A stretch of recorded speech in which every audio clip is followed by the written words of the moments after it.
Assalamualaikum warahmatullahi wabarakatuh. Baik teman-teman kelas PAI D, E, dan F. Pada kesempatan kali ini kita akan membahas tentang sumber dan teknik pengumpulan data. Setelah kemarin kita membahas tentang subjek penelitian, dari subjek penelitian itu nanti dalam pelaksanaan penelitian itu akan kita jadikan sebagai sumber data, dan dalam pengumpulan data itu ada teknik yang harus kita pahami. Jadi ada teknik-teknik, ada ketentuan-ketentuan tertentu ketika kita berhadapan dengan sumber data, sehingga data yang kita ambil, yang kita dapatkan dari subjek penelitian itu tidak lepas atau tidak keluar dari masalah, rumusan masalah, fokus penelitian, dan tujuan penelitian kita. Karena kalau kita tidak berpatokan pada teknik pengumpulan data yang baku gitu ya, bisa jadi nanti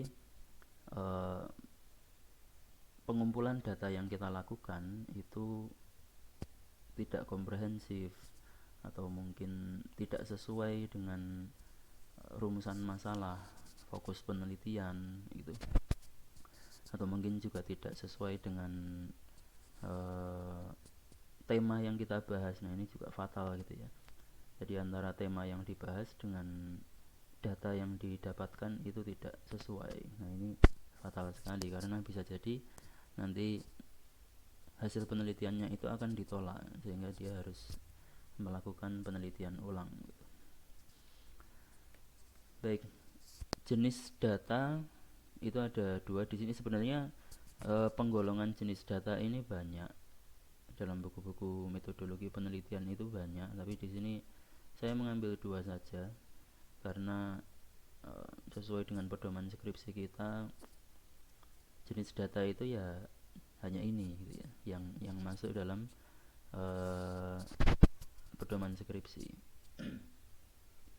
Jadi yang pertama, data berdasarkan derajatnya. Itu ada data primer dan data sekunder. Otomatis data primer itu menempati posisi utama atau lebih diperhatikan oleh peneliti daripada data sekunder. Nah, data sekunder ini sifatnya itu data yang membantu data primer, yang membantu menjelaskan atau membantu dengan bentuk korelasi, komparasi, dan seterusnya dari data primer, itu data sekunder. Kemudian data berdasarkan pengukurannya itu ada data kuantitatif, ada data kualitatif. Sumber data penelitian. Nah, dalam skripsi di IAIN Kudus itu sumber data penelitian itu ada dua ini, sumber data primer dan sumber data sekunder. Walaupun dalam skripsi metodologi dalam skripsi yang menggunakan metode penelitian kuantitatif, mungkin sumber data primer dan sumber data sekunder itu tidak ditulis, bukan mungkin ya, memang tidak ditulis gitu ya. Jadi tidak ada sumber data primer, tidak ada sumber data sekunder. Adanya itu ya populasi dan sampel gitu. Akan tetapi nanti dalam masalah analisis begitu ya, dalam pembahasan hasil penelitian, keduanya ini tetap akan muncul. Jadi data primer yang berasal dari data statistik yang sudah diolah itu juga harus dikomparasikan, dikorelasikan dengan data sekunder. Data sekundernya itu bisa dari penelitian terdahulu atau teori-teori yang ada dalam buku-buku induk dan seterusnya itu. Jadi nanti tetap muncul gitu ya, tetap muncul walaupun dalam bab 3 itu tidak muncul ini. Nah, dalam skripsi yang menggunakan metode kualitatif, dua nomenklatur ini akan muncul, yaitu sumber data primer dan sumber data sekunder. Sumber data primer itu data yang diperoleh atau dikumpulkan langsung di lapangan oleh orang yang melakukan penelitian. Jadi data primer ini didapatkan secara langsung ya, bukan tidak langsung. Data primer ini diperoleh oleh peneliti ketika dia itu secara aktif berinteraksi dengan subjek penelitian. Nah, sedangkan data sekunder itu adalah data yang diperoleh dari sumber penelitian terdahulu, atau penelitian yang dengan tema yang sama dengan penelitian yang sedang dilakukan, atau juga bisa dari subjek penelitian yang tidak terkait langsung dengan tema penelitian, sebagaimana saya jelaskan kemarin gitu ya. Misalkan kita membahas tentang pelaksanaan pembelajaran PAI di kelas gitu. Nah, itu kepala sekolah, wakakesiswaan itu bisa dijadikan data sekunder karena mereka itu tidak terlibat langsung dalam pelaksanaan pembelajaran, walaupun mereka juga mungkin ikut merumuskan tentang materi pembelajaran, kurikulum pembelajaran, kurikulum pendidikan yang ada di sekolah itu begitu ya. Atau juga ikut merumuskan tentang bahan ajar dan seterusnya. Tapi dalam pelaksanaan pembelajaran di kelas, gurulah yang bertanggung jawab secara penuh proses pembelajarannya. Nah, jadi di situ dalam konteks itu bisa jadi kepala sekolah ataupun wakakesiswaan itu atau wakakurikulum itu dijadikan sebagai sumber data sekunder, sedangkan guru itu dijadikan sebagai sumber data primer. Baik, selanjutnya instrumen penelitian. Ini dalam pedoman skripsi kita tidak ada instrumen penelitian, tidak ada subbab yang membahas tentang ini, tapi saya kira ini juga penting harus diketahui oleh teman-teman mahasiswa. Instrumen penelitian dari jenis penelitiannya yaitu kualitatif dan kuantitatif. Dalam penelitian kualitatif, yang menjadi instrumen penelitian itu adalah peneliti itu sendiri. Jadi manusianya, yaitu peneliti, itu berfungsi sebagai instrumennya. Instrumen tunggalnya yaitu ya peneliti itu. Makanya dalam penelitian kualitatif itu peneliti itu harus mempunyai expert tertentu sesuai dengan tema yang akan diteliti. Jadi misalkan peneliti itu expert di bidang psikologi, ya maka tema penelitiannya itu harus terkait dengan psikologi. Teman-teman mahasiswa PAI kompetensinya di bidang pembelajaran PAI, ya maka tema penelitiannya harus terkait dengan PAI. Tidak bisa kemudian teman-teman itu meneliti tentang pembelajaran matematika atau pembelajaran bahasa Inggris misalkan. Apakah tidak bisa, Pak? Ya sebenarnya bisa, tetapi dalam penelitian seperti itu teman-teman harus melibatkan peneliti yang mempunyai kemampuan di bidang itu. Jadi nanti penelitiannya itu penelitian kolaborasi. Jadi misalkan ingin membahas tentang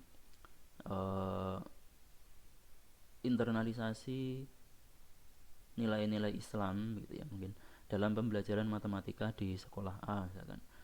Nah, dengan tema seperti itu, peneliti itu harus melibatkan orang yang expert atau mempunyai kompetensi di bidang pembelajaran matematika. Teman-teman WAI itu harus berkolaborasi dengan orang yang mempunyai kompetensi di bidang pembelajaran matematika. Tidak bisa hanya meneliti pembelajaran matematika padahal dia sebenarnya bukan mahasiswa patris matematika atau mahasiswa matematika murni misalkan. Nah, ketika terjadi kesenjangan seperti itu, yaitu peneliti meneliti bidang yang tidak sesuai dengan expertnya, sesuai dengan kompetensinya, ya maka hasil penelitiannya itu akan dipertanyakan. Itu dalam penelitian kualitatif, peneliti itu ketika menjadi instrumen, ya maka dia harus sesuai atau mempunyai kemampuan yang memadai di bidang yang dia teliti.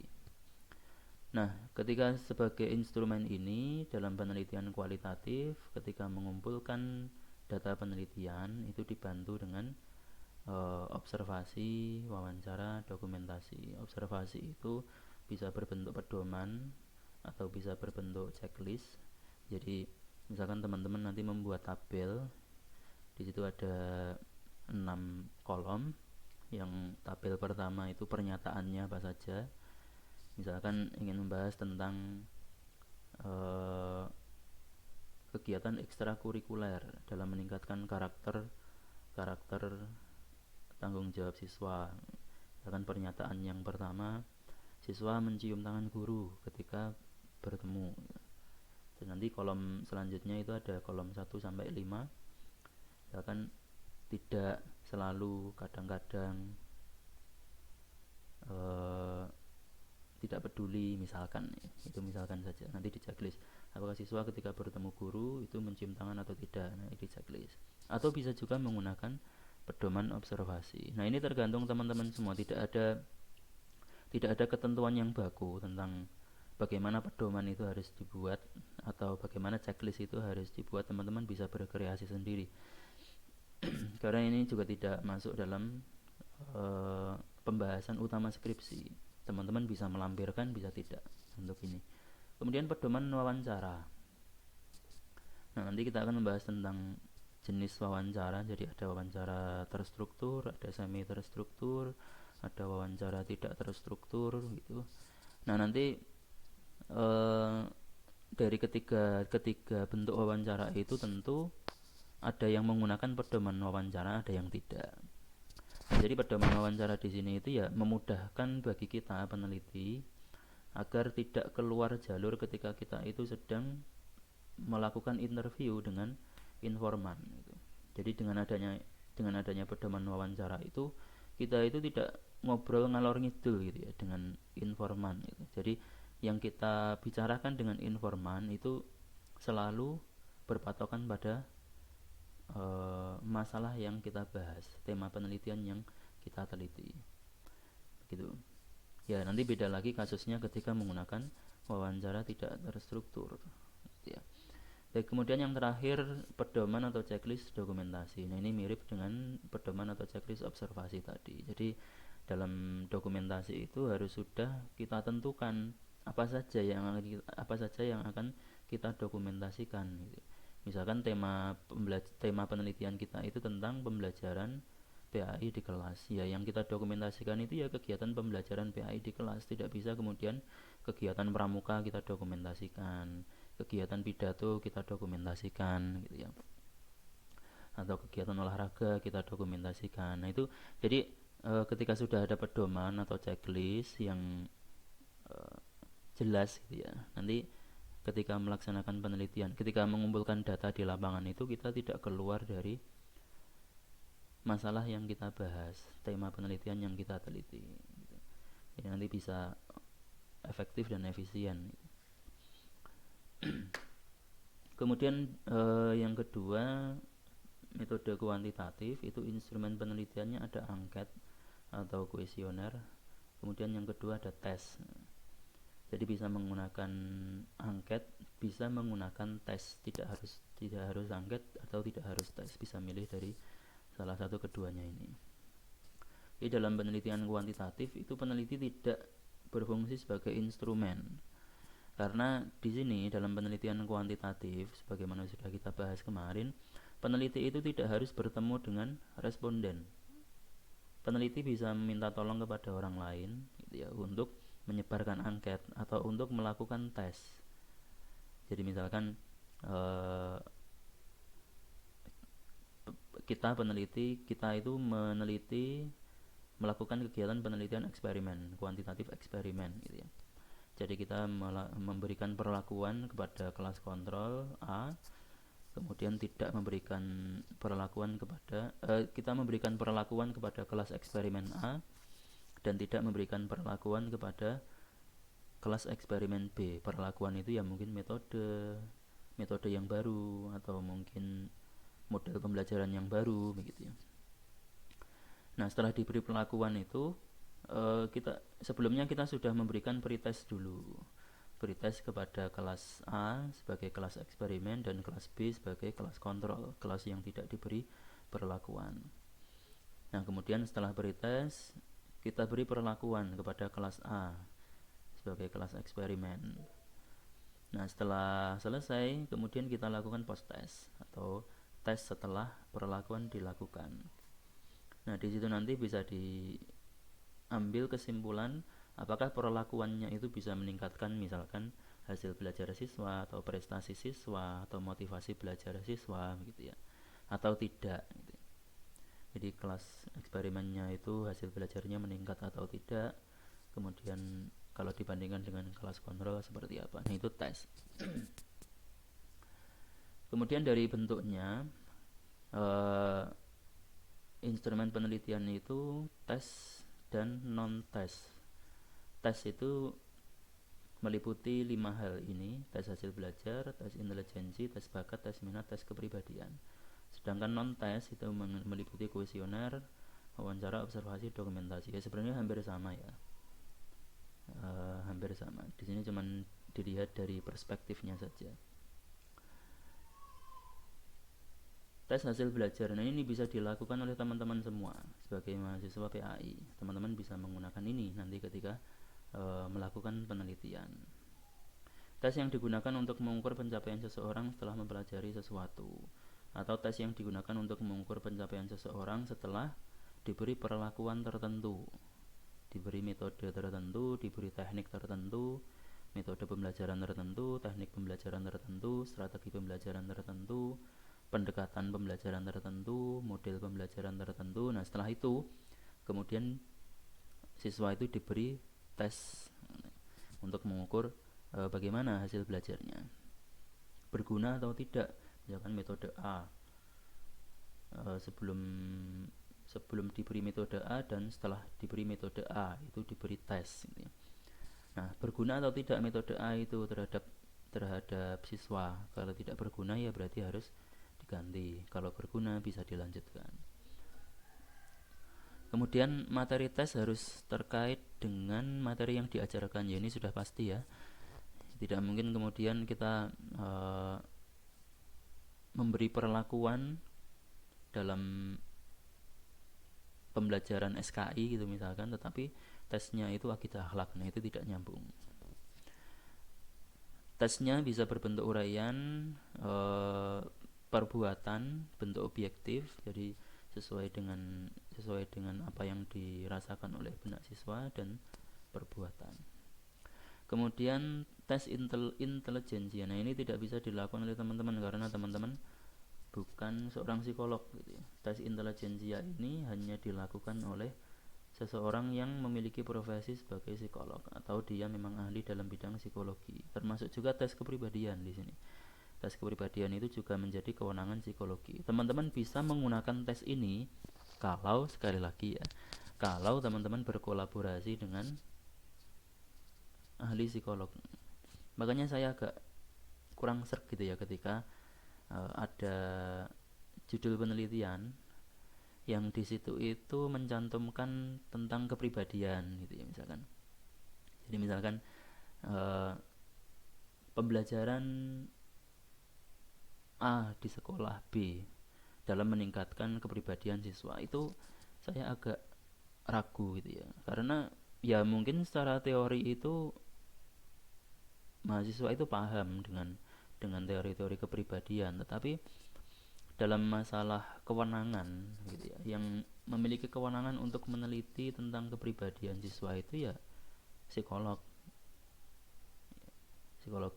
Kecuali kalau mungkin nanti dosen pembimbingnya itu adalah seorang psikolog, jadi bisa membimbing secara langsung gitu ya, secara teoritis maupun praktisnya.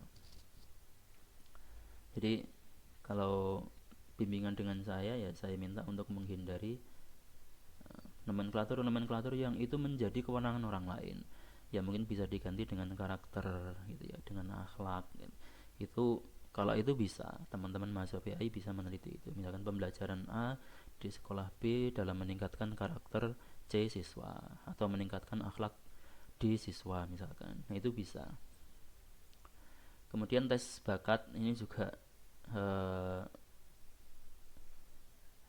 dilakukan oleh psikolog banyak juga ya. Ya memang untuk saat ini itu tes yang berkaitan dengan kepribadian itu memang penting gitu ya, banyak sekali. Bahkan untuk masuk di beberapa perusahaan itu juga ada tes ini, tes bakat, tes intelijensi, tes kepribadian. Kemudian yang terakhir tes sikap.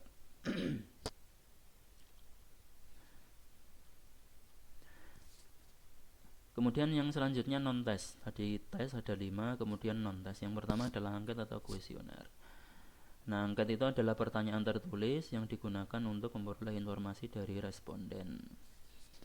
Gitu ya, dari responden tentang apa yang ditanyakan, pernyataan apa yang dinyatakan atau pertanyaan apa yang ditanyakan. Nah, itu sesuai dengan apa yang dia ketahui, gitu ya. Tidak sesuai dengan apa yang orang ketahui. Jadi benar-benar ketika mengisi angket itu responden itu ya mengisi sesuai dengan apa yang dia ketahui. Makanya pertanyaan atau pernyataan yang kita tulis dalam angket atau kuesioner itu bentuknya itu harus netral, bukan mengarahkan atau bukan mempengaruhi responden untuk menjawab sesuai apa yang kita inginkan. Jadi misalkan kita menggunakan skala Likert gitu ya, sangat setuju, setuju, kemudian sangat setuju, sangat baik, baik, kemudian cukup baik, tidak baik, sangat tidak baik gitu, menggunakan skala Likert seperti itu. Nah, dalam pernyataan atau pertanyaannya itu kita arahkan responden untuk mengisi sangat baik. Nah, itu tidak pas, berarti nanti tidak objektif lagi. Responden itu mengisinya itu tidak sesuai dengan apa yang dia ketahui, atau respon apa yang ingin dia ungkapkan. Angket atau kuesioner berbentuk seperangkat pertanyaan atau pernyataan. Jadi angket itu bisa berbentuk pernyataan atau bisa berbentuk pertanyaan. Jadi tidak harus dalam bentuk pertanyaan atau tidak harus dalam bentuk pernyataan. Atau bisa dalam bentuk keduanya. Jadi satu angket itu ada yang berbentuk pernyataan, ada yang berbentuk pertanyaan. Nah, ini bisa dikolaborasikan. Nah, dalam angket itu ada subjek, yaitu individu atau lembaga yang peneliti itu melaksanakan penelitian di situ. Subjeknya itu adalah sampelnya gitu ya. Karena angket atau kuesioner ini yang harus teman-teman ketahui untuk penelitian kuantitatif. Jadi angket atau kuesioner itu tidak digunakan dalam penelitian kualitatif. Karena terkadang masih ada mahasiswa itu yang memasukkan angket atau kuesioner dalam penelitian kualitatif, padahal itu kurang pas begitu ya. Kurang pas ya, mungkin ada mazhab lain yang membolehkan angket atau kuesioner dalam penelitian kualitatif, tapi itu sangat jarang sekali. Saya belum tahu teorinya siapa yang membolehkan. Nah, jadi subjek dalam penelitian kuantitatif yaitu sampel dari yang diambil dari populasi itu harus ada dalam angket atau kuesionernya. Kemudian adanya ajakan. Jadi angket itu tidak harus isinya itu tidak hanya pernyataan atau pertanyaan saja ya. Jadi dalam angket itu ada identitas, misalkan nama responden, kemudian umur responden misalkan, kemudian tempat kerja responden, ini misalkan saja. Kemudian di situ ada ajakan, ada permintaan kepada responden untuk mengisi secara aktif dan objektif dengan kata-kata yang baik gitu ya, kata-kata yang baik. Kalau misalkan respondennya itu bisa dikumpulkan di satu tempat, satu waktu, ya kita tinggal meminta dengan secara verbal menggunakan lisan bahwa kita memohon kepada responden untuk bisa mengisi secara aktif dan objektif, tidak harus ikut-ikutan dengan teman-temannya atau orang lain. Kemudian ada petunjuk pengisian angket kalau misalkan angketnya itu agak kompleks. Ya, pertanyaannya satu poin pertanyaan dalam satu poinnya itu mungkin ada beberapa pertanyaan. Nah itu kalau membingungkan responden, peneliti bisa memberikan pengarahan terlebih dahulu, bisa secara langsung atau bisa ditulis di angketnya. Kemudian ada pertanyaan atau pernyataan baik yang tertutup maupun terbuka. Nah, tertutup ini sudah ada alternatif jawabannya, bisa berbentuk skala begitu ya, atau bisa berbentuk jawaban-jawaban. Misalkan pertanyaannya terkait dengan dari mana Anda mendapatkan obat flu misalkan. Nah di situ peneliti sudah memberikan alternatif jawaban dari dokter, dari perawat, dari mantri, dari bidan misalkan. Nah itu namanya pertanyaan tertutup. Tapi kalau tidak ada alternatif jawaban, berarti itu pertanyaan terbuka. Jadi jawabannya itu sesuai dengan keinginan peneliti. Nah pertanyaannya juga diusahakan terbuka, tidak mengarahkan gitu. Jadi misalkan kita membuat pertanyaan terbuka, tetapi di situ ada bentuk arahan tertentu, misalkan apakah Anda mendapatkan obat flu dari dokter. Nah itu kurang pas begitu ya, karena itu pertanyaan tertutup. Jadi pilihannya itu ya dokter dan bukan dokter. Kemudian pertanyaan dalam angket ini dapat berbentuk pertanyaan terbuka atau tertutup atau kombinasi. Ini mengulangi tadi ya. Ketika membuat angket atau kuesioner, pertanyaan atau pernyataan harus jelas, tidak meragukan, tidak ambigu. Kemudian hindari pertanyaan atau pernyataan ganda. Jadi kalau sebelumnya sudah ditanyakan, tidak perlu ditulis lagi setelahnya. Kemudian responden harus mampu menjawab. Jadi jangan terlalu sulit, apalagi kalau angketnya itu untuk orang-orang yang mungkin butuh bantuan gitu. Misalkan untuk anak SD gitu, anak MI gitu ya. Nah, kalau untuk anak MI, anak SD ya pertanyaannya itu harus mudah, mereka itu harus paham, gampang gitu ya. Kalau mereka belum bisa membaca, ya peneliti harus membacakan satu persatu. Begitu. Pertanyaan dan pernyataan harus relevan, maksudnya relevan di sini relevan dengan masalah yang dibahas. Jangan sampai melenceng. Kemudian pertanyaan atau pernyataan sebaiknya pendek, tidak terlalu panjang. Jangan sampai pernyataan atau pertanyaannya itu berbentuk paragraf itu ya, lebih dari 3 baris itu. Itu nanti bikin capek gitu ya. Kasihan kan respondennya harus baca banyak, sudah tidak dibayar gitu, misalkan tidak dikasih apa-apa, harus ngisi pernyataan atau pertanyaan yang panjang-panjang gitu kan, kasihan. Jadi sebaiknya pendek aja. Kemudian hindari pertanyaan atau pernyataan yang bias atau sugestif atau mengarahkan tadi itu. Jadi mengarahkan kepada jawaban tertentu. Nah ini ketika menyusun angket, ini sedikit mengulangi yang kemarin itu ya, pembahasan kemarin tentang variabel penelitian. Jadi angket itu disusun sedemikian rupa gitu ya, mulai dari variabel, kemudian dicari teorinya, kemudian dikonstruk, dirupa bentukkan dalam kalimat atau pernyataan, kemudian dijadikan definisi konseptual. Ini definisi konseptual ini sama dengan konstruk. Kemudian definisi operasional sama dengan definisi konseptual gitu ya. Kemudian penetapan instrumen, apakah bentuknya kuesioner atau bentuknya skala sikap atau bentuknya tes atau lembar observasi gitu ya. Kemudian kisi-kisi instrumen disajikan dalam bentuk matriks. Ini tidak harus dilakukan oleh teman-teman PAI yang fokusnya itu dalam masalah pendidikan. Kemudian penulisan butir instrumen, ini membuat pernyataan atau pertanyaan. Jadi dari konstruk, definisi konseptual, definisi operasional, kemudian diturunkan dalam bentuk butir instrumen. Kemudian uji coba instrumen. Uji coba instrumen ini bisa dilakukan menggunakan software SPSS atau bisa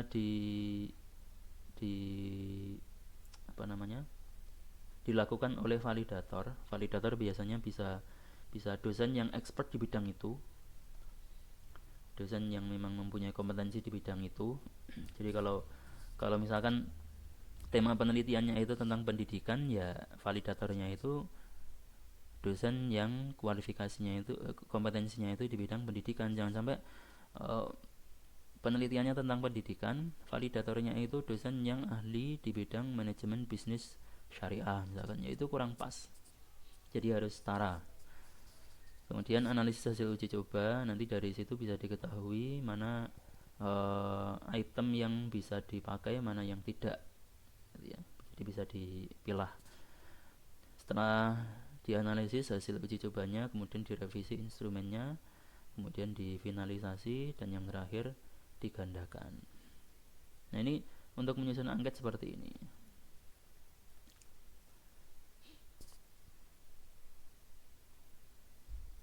Ini contoh saja. Jadi mungkin teori variabel, tadi kan ada variabel kemudian teori. Teori itu bisa lebih dari satu atau bisa satu saja juga bisa. Jadi teman-teman di sini saya memberikan 4 contoh, misalkan di sini motivasi berprestasi gitu ya. Jadi ada teorinya Maslow, Murray, kemudian Herzberg, kemudian McClellan. Nah, teman-teman bisa mengambil ini semua atau mengambil salah satunya saja.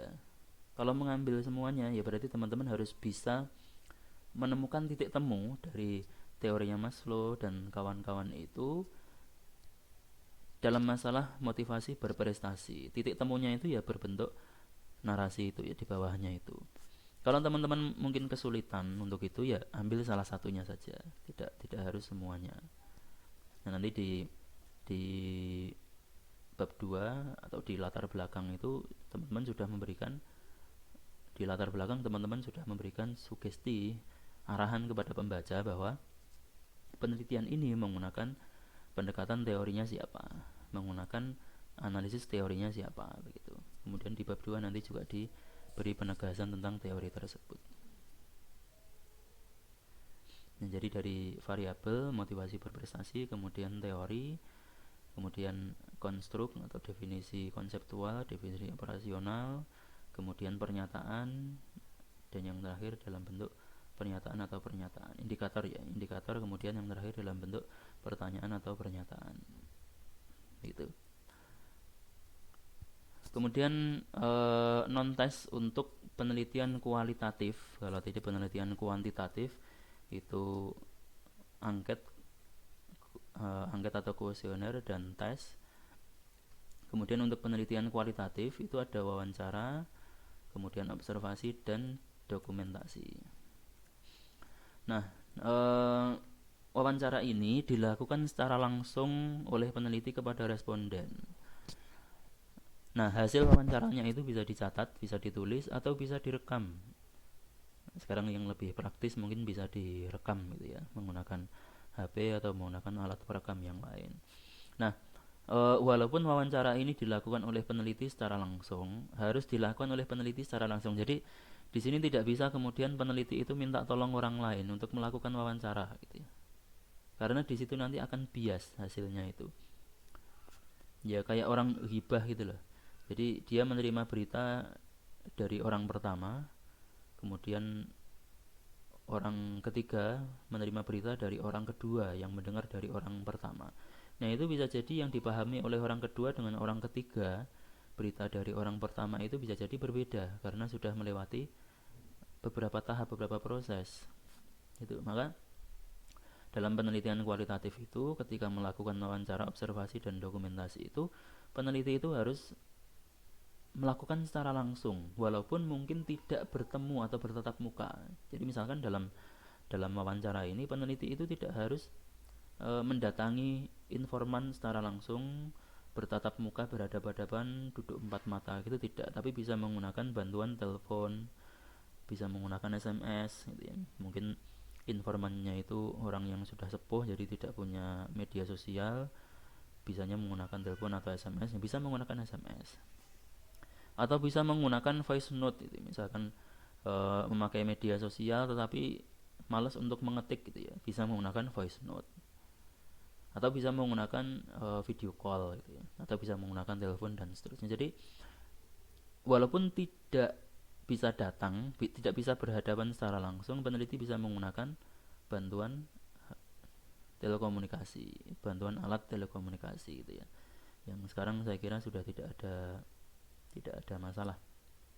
Jadi agak aneh kemudian, sebagaimana kemarin saya singgung ya, agak aneh kemudian kalau mahasiswa itu hanya bertemu dengan informan sekali dua kali saja, kemudian berkata bahwa penelitiannya sudah mendalam, wawancaranya sudah mendalam, itu agak aneh gitu. Padahal secara teknologi itu kita sudah mendukung, teknologi yang kita punyai itu sudah mendukung kemampuan untuk bertemu responden secara langsung maupun tidak langsung gitu ya. Ya kalau misalkan menggunakan voice note itu kan kita tidak bertemu dengan responden. Misalkan kita mengirim pertanyaan dalam bentuk voice note, kita kirim jam 10, responden baru membalas jam 3 sore misalkan. Kita mengirim jam 10 pagi, respondennya informannya membalas jam 3 sore. Itu kan tidak masalah, tetap bisa kita gunakan. Jadi agak aneh, makanya sekali lagi agak aneh kemudian kalau peneliti itu hanya melakukan wawancara sekali 2 kali. Padahal teknologi itu mendukung untuk melaksanakan lebih dari itu. Nah, jenis metode wawancara, jenis atau metode wawancara, jenis atau metode wawancara itu ada terstruktur, semi terstruktur, dan tidak terstruktur. Wawancara terstruktur itu berarti kita sebagai peneliti itu sudah menyiapkan pedoman yang baku, sudah menyiapkan pertanyaan-pertanyaan yang baku. Nah, ketika melakukan wawancara, kita melakukan wawancaranya itu sesuai dengan pertanyaan yang sudah kita susun tadi itu. Tidak keluar dari pakem pertanyaan yang sudah kita susun tadi itu. Nah, di situ peneliti itu sudah menyiapkan alternatif jawabannya. Atau bisa juga peneliti itu tidak menyiapkan alternatif jawabannya, tetapi tetap pertanyaan yang diajukan itu sesuai dengan pedoman wawancara yang sudah dia susun. Begitu. Nah, wawancara terstruktur ini bisa dilakukan ketika informasi yang akan diperoleh itu sudah jelas atau tidak menimbulkan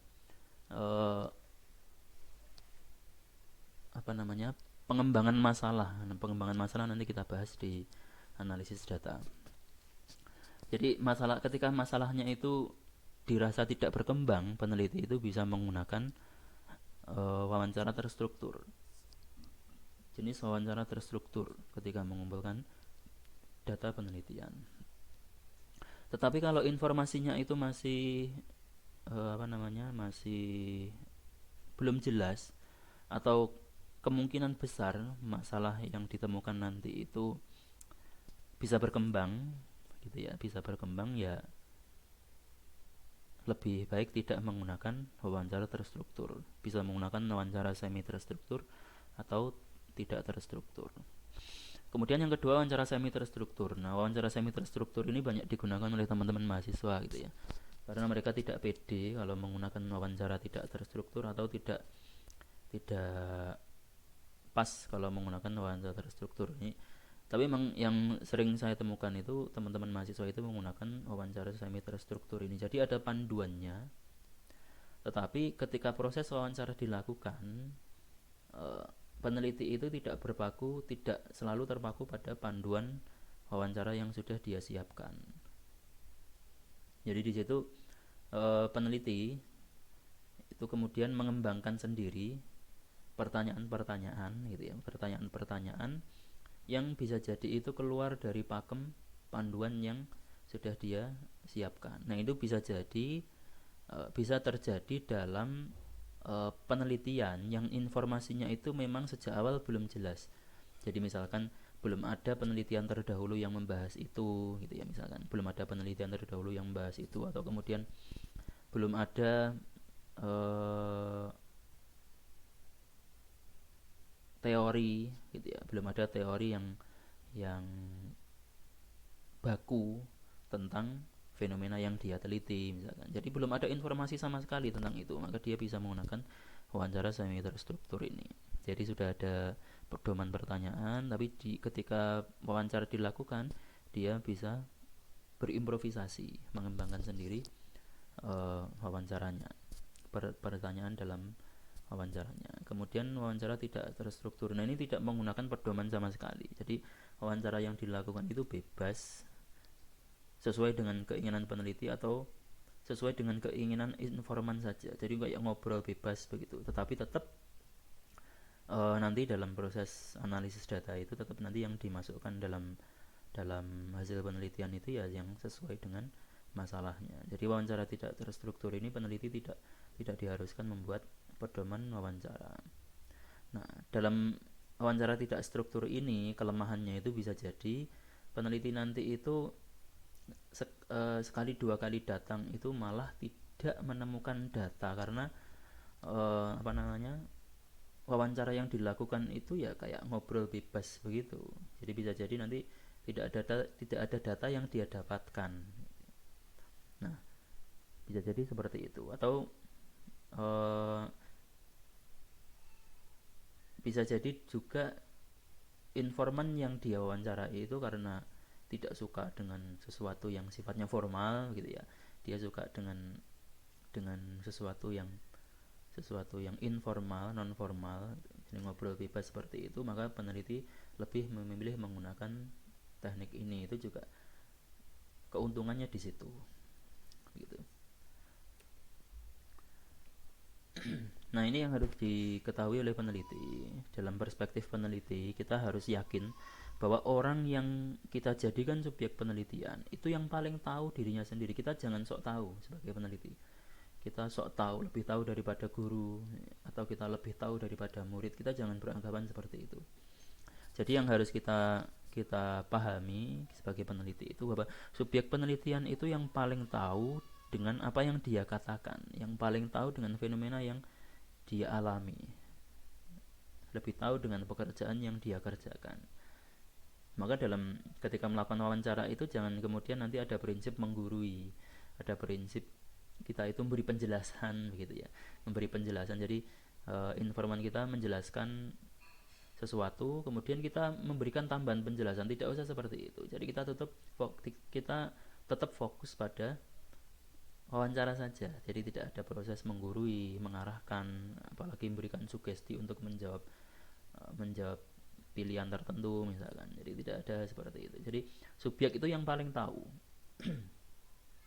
Kemudian peneliti harus yakin bahwa yang dinyatakan oleh subjek kepada peneliti itu adalah benar dan dapat dipercaya, tidak bohong gitu. Walaupun bisa jadi memang subjek penelitian itu mengatakan ada sesuatu yang dia tutup-tutupi gitu ya. Misalkan masalahnya itu krusial gitu, atau sifatnya itu aib, jadi subjeknya itu tidak terbuka gitu. Tapi di sini nanti peneliti bisa menyiasati ini dengan uji keabsahan datanya nanti itu dengan teknik triangulasi, member check, analisis kasus negatif gitu ya, dan yang lain, perpanjangan pengamatan, peningkatan ketekunan. Jadi nanti bisa disiasati dengan itu. Yang penting peneliti itu harus yakin bahwa yang dikatakan oleh subjek peneliti itu adalah benar dan dapat dipercaya.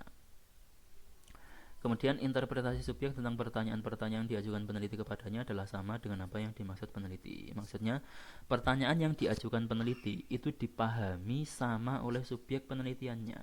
Jangan pertanyaannya itu A, yang dipahami peneliti itu A, tapi subjeknya itu memahaminya itu pertanyaannya itu B.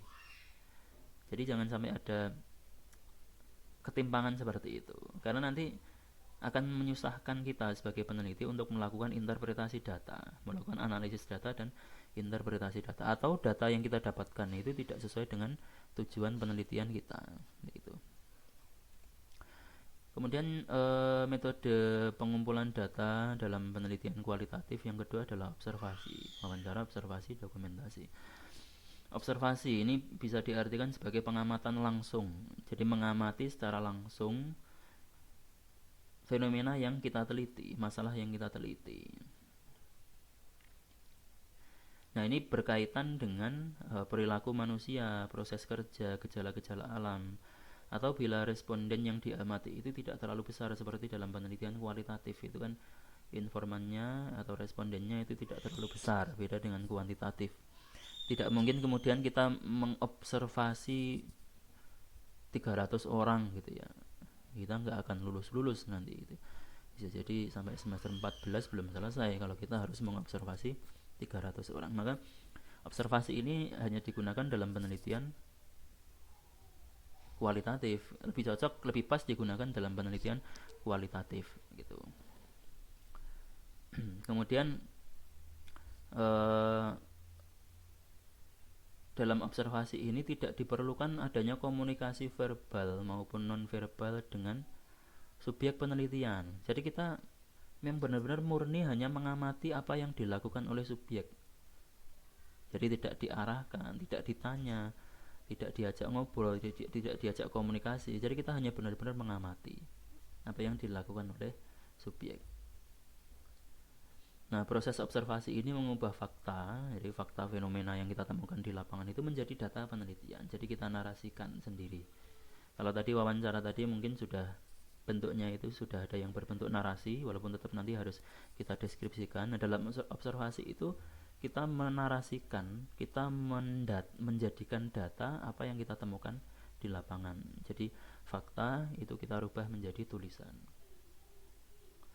Nah, observasi ini bisa menggunakan pedoman, checklist, atau skala rating. Skala rating itu contohnya itu skala Likert. Nanti teman-teman bisa baca sendiri skala Likert itu seperti apa. Jadi ada beberapa macam skala ya, tapi tidak saya bahas di sini. Kemudian jenis observasi berdasarkan keterlibatan pengamat. Baik, sebelumnya ketika menulis skripsi nanti, jenis wawancara ini harus teman-teman kemukakan dalam metode penelitian di bab 3 nanti ya. Jadi kita misalkan ini penelitian kualitatif gitu ya. Penelitian kualitatif kita menggunakan wawancara, observasi, dokumentasi. Kita harus menulis di situ wawancara yang kita gunakan itu apa. Dalam skripsi ya, dalam skripsi. Dalam proposal bebas teman-teman bisa memasukkan terstruktur atau semi terstruktur, tapi nanti dalam skripsi harus dimasukkan. Misalkan proposalnya itu terstruktur gitu ya. Kemudian di skripsi ternyata tidak terstruktur, itu tidak masalah, karena bisa jadi karena memang wawancara tidak terstruktur itu yang lebih pas kita gunakan daripada yang terstruktur. Termasuk juga observasi. Jadi observasi itu harus dimasukkan nanti apakah observasinya itu berbentuk partisipan atau non partisipan, apakah berbentuk observasinya itu terstruktur atau tidak terstruktur, apakah ada pedoman pengamatan atau tidak ada pedoman pengamatan. Jadi itu harus dimasukkan ya nanti ketika menulis skripsi. Observasi partisipan itu maksudnya peneliti itu ikut secara aktif gitu ya. Kalau itu dalam kegiatan pembelajaran, ya peneliti itu ikut dalam kegiatan pembelajaran tersebut, ikut sebagai misalkan sebagai gurunya atau sebagai muridnya gitu ya. Jadi ikut, benar-benar ikut. Atau teman-teman ketika meneliti tentang budaya pondok pesantren, ya teman-teman menjadi santri di situ atau menjadi ustadz di situ. Gitu. Ini seperti yang dilakukan oleh Martin van Brunissen itu ketika menulis Tarekat Pesantren dan Kitab Kuning itu, ya beliau ikut menjadi santri, ikut tinggal di pondok pesantren. Jadi benar-benar menjadi partisipan, merasakan sendiri bagaimana rasanya menjadi santri, bagaimana rasanya menjadi pengikut tarekat gitu. Bagaimana rasanya belajar Kitab Kuning gitu. Nah, ketika kita menggunakan observasi partisipan, misalkan tema penelitian kita tentang pembelajaran, ya kita benar-benar ikut pembelajaran di kelas itu. Nah, beda dengan observasi non partisipan. Observasi non partisipan itu kita tidak ikut dalam kegiatan pembelajaran, kita berada di luar lingkaran. Jadi misalkan kita tema penelitiannya itu pembelajaran di kelas, ya kita tidak menjadi siswa, kita tidak menjadi guru, tapi kita di luar itu, kita mengamati saja. Observasi terstruktur berarti menggunakan pedoman pengamatan, tak terstruktur berarti tidak menggunakan pedoman pengamatan. Dan yang terakhir dokumentasi. Nah, dokumentasi ini bisa berbentuk peninggalan budaya, karya seni, karya pikir, ya, baik yang tertulis maupun terekam. Nah, bentuk dokumennya bisa fotografi, dokumen lembaga, misalkan sekolah, yayasan, bank, dokumen negara, misalkan. Kemudian dokumen pribadi bisa berbentuk catatan harian, ya, karena kalau misalkan ingin menulis biografi bisa mengakses dokumen pribadinya, ya mungkin bisa berbentuk diari, catatan harian, surat menyurat, surat pribadi misalkan. Kemudian ada surat menyurat, autobiografi, dan data statistik. Itu untuk dokumentasi. Baik, terima kasih teman-teman. Silahkan kalau ada pertanyaan bisa diajukan di WA Group. Ada kurang lebihnya dari saya, mohon maaf. Assalamualaikum warahmatullahi wabarakatuh.